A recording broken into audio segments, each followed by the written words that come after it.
waliigaltee Iraanii fi Ameerikaan taasisan kan baranaa kun kan jalqabaa miti. Bara 2015 waliigaltee Iraan akka niwukileera hin qabaanne taasisu wal mallatteessanii ture. Bara bulchiinsa Baaraak Obaamaa jechuudha.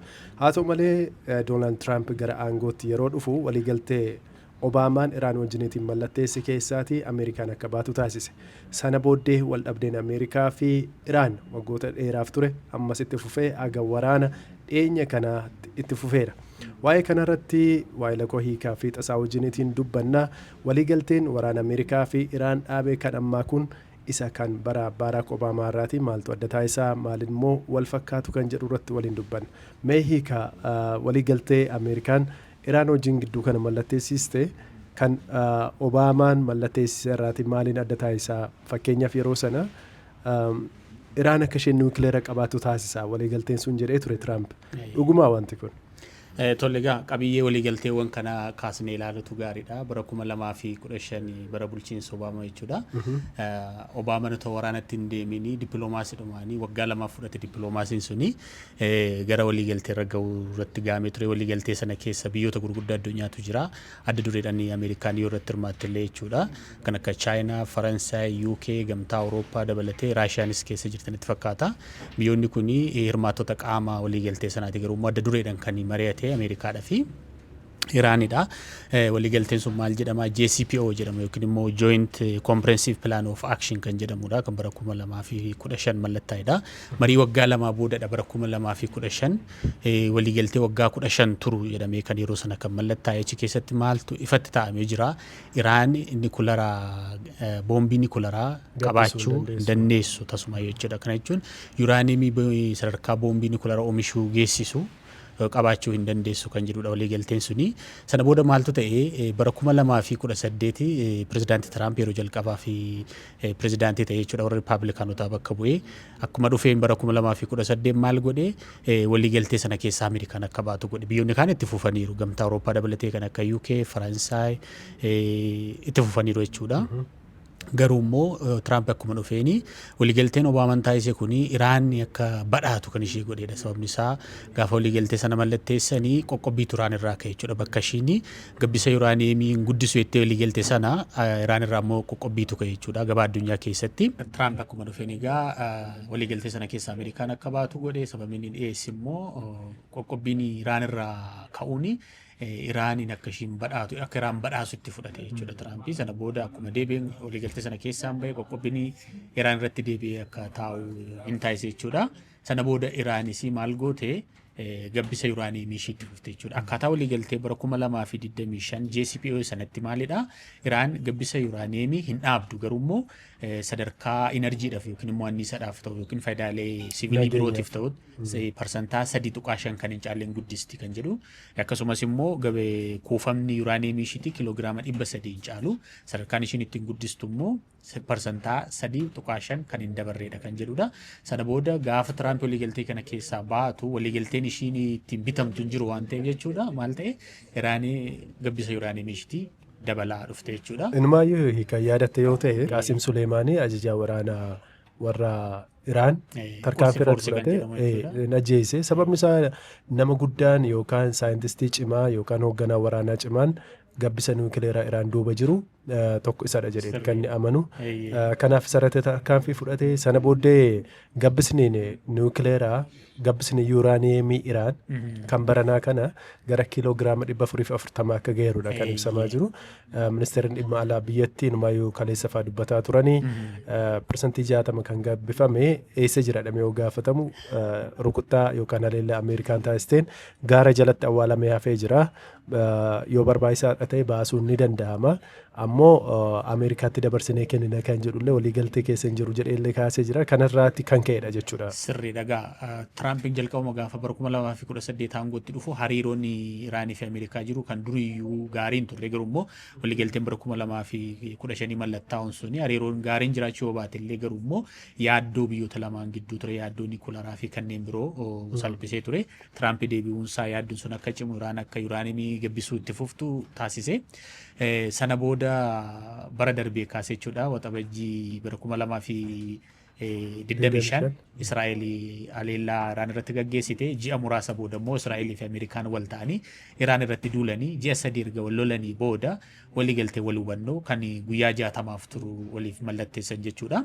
Waliigalteen wal hubannoo kuni waliigaltee wal hubannoo kanaa fi kan bara 2000 fi 15 mallattaa'e keessatti waa'ee dhimma nikularaa Iraan ilaalchisee waan jedhuun si dubbisaa Zalaalam maal jedhaa waliigaltee lamanuu keessatti Iraan haala kam keessattuu meeshaalee nikularaa gabbisuuf yaaduu gabbisuu yookaan hidhachuu hin dandeessu jedha. Kuni waliigaltee amma Tiraamp waraanas ji'a 3 booda Iraan wajjin waliigalee keessas kan bara 2015 bulchiinsi Obaamaa Iraan wajjin waliigalee keessas jira. Erga akkas ta'ee erga waliigaltee bara 2015 keessa jiraate maaliif Tiraamp waraanatti deemuu barbaachise? Waliigaltee kanaaf waraanatti isa deemse yoo ta'e duraaniyyuu Obaamanoo kanatti waliigaleera maaliif waraanatti deemuun isa barbaachise kan jedhu gaaffiin irratti ka'e qeeqa hedduutu irratti ka'e jechuudha. Sababni isaa tokko Israa'eel wajjin waliigalaniiti waraana kanatti kan duulanii gaafa araaraman immoo Israa'eel keessa jirtu fedhiin Israa'eel keessatti hin eegamne kan jedhus gaaffii biraati. Inumaayyuu waraana kanarratti Iraaniif harka kennatte kan jedhan qeeqa guddaatu ka'a. Wantoota waliigaltee kana keessatti ibsaman qabxii 14 qaba kan amma Tiraamp Iraan wajjin waliigalee kana keessatti wantoota kaan gaafa laaltu dhuguma Tiraamp waraana kanatti maaliif deemee kan si jechisiisu waan baay'eetu jira. Fakkeenyaaf waanuma bara 2015 Obaamaa fi Iraan wajjin waliigalan Iraan nikularaa hidhattu jedha. Ammas Iraan nikularaa hidhattu jedha. Yaadattoo ta'e Tiraamp gaafa duula kana labsu jalqaba maal jedhee humna waraanaa Iraaniin harka kennadhaa jedhe. Deebi'ee sagantaa nikularaa isaanii ni barbadeessinaa jedhe. Itti aansee immoo mootummaa jijjiiruyyuu itti dhaadataa ture. Ta'uu dinnaan immoo sagantaan bilaastika misaayila isaaniiyyuu ni balleessina jedhe. Kun hundiyyuu hin taane. Erga akkas ta'e maaliif waraanatti deeme kan jedhu qabxiilee qeeqa irratti ka'a. Inumaayyuu wanta duraan hin jirre waan haaraa Iraaniif kan kennametu jira. Fakkeenyaaf bara 2015 gaafa Obaamaa fi Iraan walii galanii akkaataan qoqqobbiin irratti Iraan irraa ka'u akkaataa Iraan ittiin hojiirra oolmaa waliigaltichaa irratti hundaa'e jechuudha. Suuta kan irraa ka'u ture. Amma garuu akkuma Iraanii fi US walii galaniin Iraan irraa qoqqobbiin ka'uu jalqabe jechuudha. Inumaayyuu qeexxoonni maal irratti kaasu bulchiin bara Baayiden ministeera dhimma alaa kan turani Antooni Bilinkan waan isaan fuula X irratti barreessanii si dubbisa maal jedhanii waanuma Tiraamp waadaa galee waraana kanatti seenee irraa kaanii gaafa laallu waraanni kun kufaatii isaa agarsiisa. Mootummaan Iraan akkuma jirutti jira. Humni waraanaa Iraan inumaayyuu hamilee horatee jabaatee jira. Faallaa kanaa uummata Iraaniif wanti jijjiirame hin jiru. Obaamaan osoo waraana hin labsiin nikularaa Iraanitti adaba tolchee turedha. Argitee waraana labsuun isa barbaachisa. Waraana kanaanii diinagdee addunyaa qofa osoo hin taane diinagdeen Ameerikaatu miidhameera. Inumaayyuu waraana qinxaaltonni maal jedhu asirratti Ameerikaan waraana kanaan gara biliyoona 80 baasteerti. Iraan akka ishiin ulaa Hormuuz akka meeshaatti itti fayyadamtu godheera. Ameerikaan maal buufatte waraana kanarraa jedhanii qondaalota Ameerikaa osoo warra dur tajaajilan kan pirezidaanti Tiraamp jalatti tajaajilan mataa isaanii dabalatee qeeqa irratti kaasan. Nikki Haley ambaasaadara Ameerikaa UN'tti ambaasaadara Ameerikaa turte Tiraamp jalatti jechuudha. Maal jettee barreessite Iraan maal jettee barreessite waliigaltee isa dhumaarra osoo hin gahin Iraan irraa qoqqobbiin ni ka'a kan jedhu dhugaa taanan Iraantu mo'atee jettee barreessite. Dhuguma dubbachuudhaaf ammas qorannoon tokko gaggeeffamee ture. Reuters kan gaggeesse yeroo ni jira. Waliigaltee Iraanii fi Ameerikaa kana ilaalchisee eenyutu mo'ateera kan jedhu kana ilaalchisee Ameerikaanonni parsantii 35 ta'anii parsantii 35 kan ta'an lammiileen Ameerikaan inumayyuu hin dadhabde Iraaniif harka kenniteetti kan jedhu ture yaada isaanii kan kennan jechuudha. Kun Ameerikaa saaxileera.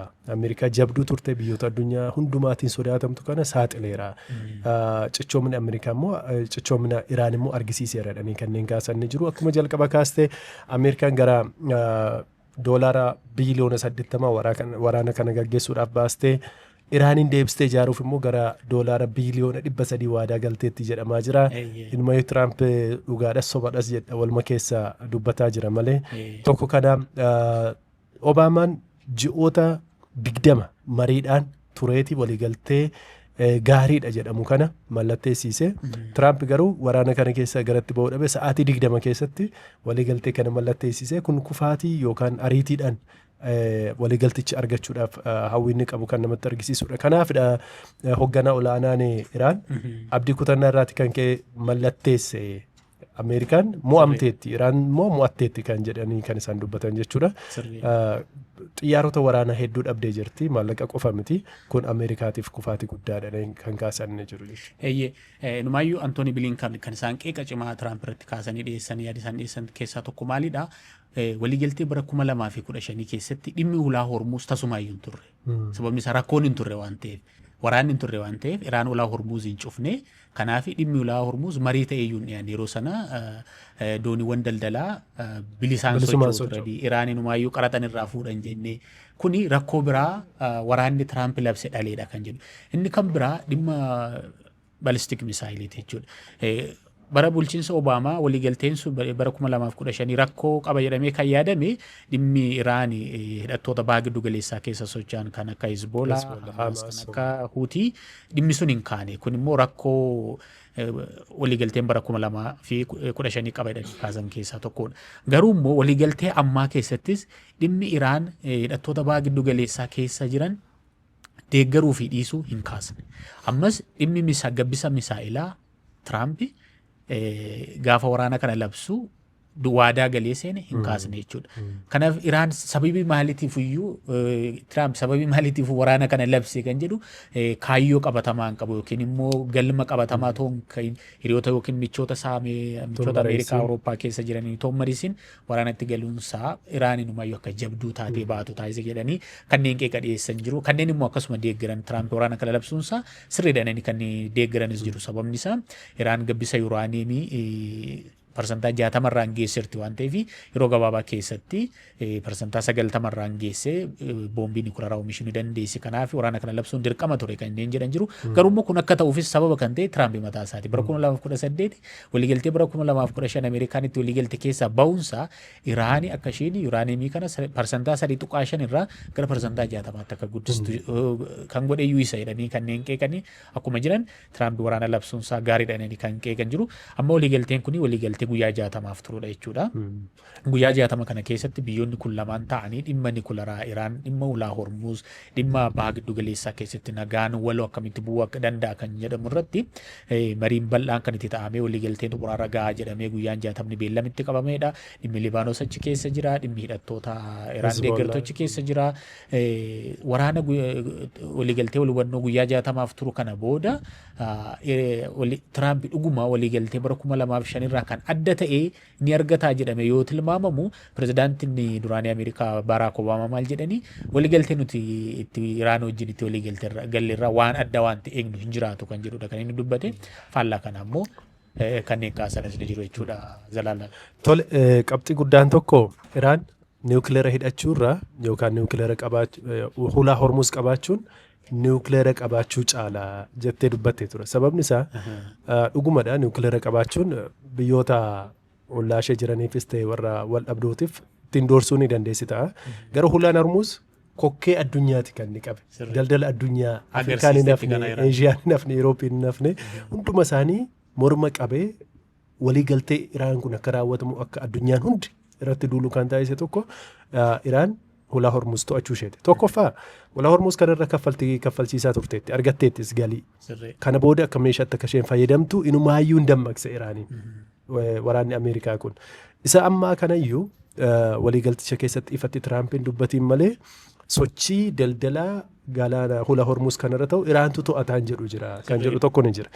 Tokko kanaaf inni kun olaantummaa tokko Iraaniif kennee jira. Lammaffaa qabeenya Iraan keessumaa baha giddu galeessaa fa'aa kan akka Kaataar fa'aa keessatti ugguramantu jira. Gara doolaara biiliyoona 6 kan ta'u. Inni kun qoqqobbiin kun ammuma irraatii ka'a. Isaan immoo meeshaa barbaade Ameerikaaf biyyoota kaan irraati akka bitattu isheef eeyyama. Deeggarsa san argatti. Tokkoffaa qabeenyi ishee qabamee gadhiifameera. Qoqqobbiin irraatii ka'a. Hulaa Hormuuz ammayyuu itti fayyadamuu akka dandeessu waan itti argisiisu tokko ni qaba. Kan biraa immoo ammas dhimmi niwukileeraa waliigaltee xumuraa akka hin taane namatti argisiisu jira. Tokkoffaa inspeekshinii yookaan qorannoon karaa ejensii UN kan atomic boombii to'atu ni gaggeeffama kan jedhu jira jedha Tiraamp. Iraanis waliigalteetti jedha. Iraan immoo dhimma kanarratti hin mari'anne fuulduratti kan ilaallu ta'a malee waliigaltee hin goone yookaan irratti hamma dhumaatti waliin galle kan jedhu dubbachaa jirti. Yoo Iraanii waliigaltee kanatti guutummaa guutuu hin galtu ta'ee jedha Tiraamp. Ammas deemnee boombii darbachuun keenya nafuu jedha. Boombii darbatanii arganiiru. Arganiiru. Kana jechuun gam tokkoon doorsuudha. Gam tokkoon immoo waliigalticha xumureera jechuudhaaf malee Tiraamp wanta qabatamaa tokko harka isaa raatee hin qabu. Kan biraa waraanni Ameerikaa gar tokkos akkachi keessaatti bahuu ni taasifama kan jedhu ni jira. Kanaafaanis akkuma jirutti ta'e jechuudha. Biyyoonni kan akka Kaataar, UAE fa'aa, Omaan fa'aa kanaan dura buufata waraana Ameerikaa ta'an bu'aasaa arganiiru. Ameerikaan harka irra qabuu hin dandeenye. Haleellaa Iraan irraa oolchuu hin dandeenye. Iraaniin tuquun isaaniif miidhaa akkamii akka qabu arganii jiru. Kaataar fa'aa. Waraanni kun Iraan wajjin akka walii galamuu fi dhiibbaa dudduuba kan godhan keessaa biyyoonni dinagdeen isaanii miidhameera. Gara ji'a 3 fi sochiin isaanii danqameera. Egaan waliigalteen kana keessaati Ameerikaan maal buufatti? Waliigaltichi Israa'eliin muufachiisee jira. Ammayyuu Libaanos keessatti waraana gaggeessaa jirti. Tiraamp dhaabaa jechaa jira. Waliigaltichi Ameerikaa fi Israa'eliin walitti buusaa jira. Ammoo Iraanii fi Ameerikaaniyyuu waliigaltee kana hagam hojiitti jijjiiru guyyoota 60 kana keessatti dhimmoota kaan hundumarratti waliigaluu kan jedhu hordofnee kan isinitti himnu ta'a jechuudha. Sagantaa keenya har'aa asumarratti xumurreera.